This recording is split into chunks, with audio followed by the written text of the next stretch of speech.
planification a fait l'objet d'une réflexion profonde pour en arriver aujourd'hui à ce résultat. Nous pensons qu'avec le consensus qu'il y a eu en 1992 et le code électoral qui en découle, la confection d'un nouveau fichier, nous avons assisté, comme le dit le document, à toutes les élections qui se sont déroulées sans grande contestation.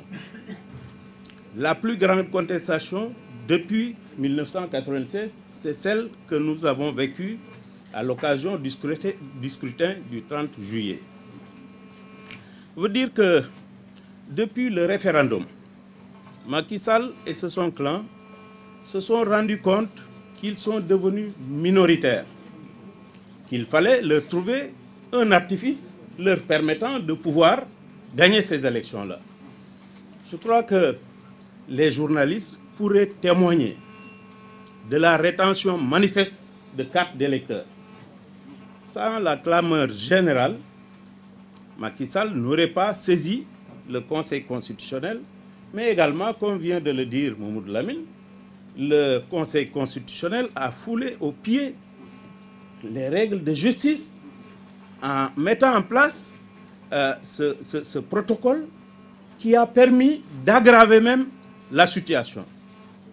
Parce que, comme le dit le document du Conseil constitutionnel, je pense que les récépissés accompagnés d'un document cité dans le protocole du Conseil constitutionnel, dans l'avis du Conseil constitutionnel, je pense que vous, journalistes également, vous pouvez témoigner que les Sénégalais détenant un récépissé officiel avec ce même document cité n'ont pas pu voter.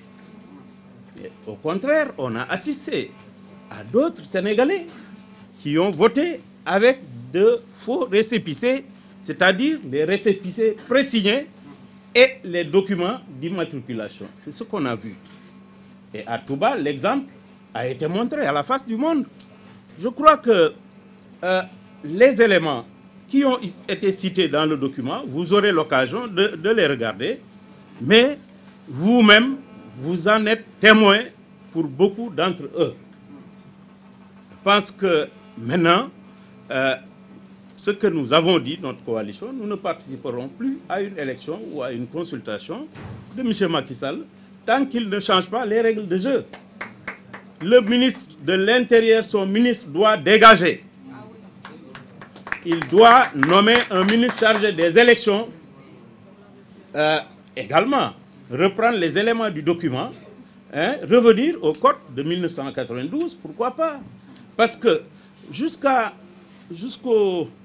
ces élections, j'ai entendu le président Macky Sall le 30 juillet dire qu'il s'est organisé des élections.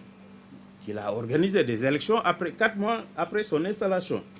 Il a organisé les locales de 2014 et le référendum. Mais il oublie qu'il l'a fait à partir d'un fichier que lui-même n'avait pas confectionné. Le premier fichier qu'il a confectionné nous amène à ce résultat-là. Donc nous disons que le président Macky Sall peut être considéré comme un président qui ne sait pas organiser des élections, parce que nous en avons la preuve. Donc voilà ce que je voulais vous dire, et vous remercier encore une fois pour avoir répondu nombreux à ce point de presse qui nous permet de prendre position, parce que, comme l'a dit le président Wade, que je remercie au demeurant, parce que je crois qu'il a dit qu'il a répondu à l'appel de son parti, c'est vrai, mais j'ai été le premier à lui proposer de diriger une coalition. Nous n'avions pas, à l'époque, abouti à une seule grande coalition. Alors, donc je suis fier aujourd'hui d'avoir eu ce résultat-là avec lui, parce que je savais. Parce qu'en prévision des positionnements de tête de liste, c'est pourquoi je l'avais proposé. C'est ce qui a cassé également la première grande coalition. C'est dommage, mais tout le monde en tire ses conséquences. Nous aurions été peut-être aujourd'hui à une meilleure situation si nous avons été ensemble. Malheureusement, c'est ainsi, peut-être c'est le destin, mais nous sommes toujours des partenaires. Je les félicite tous et je souhaite que notre coalition continue à faire du chemin. Parce que pour être fort, il faut être ensemble. Je crois que nous devons le faire si nous voulons sauver le Sénégal.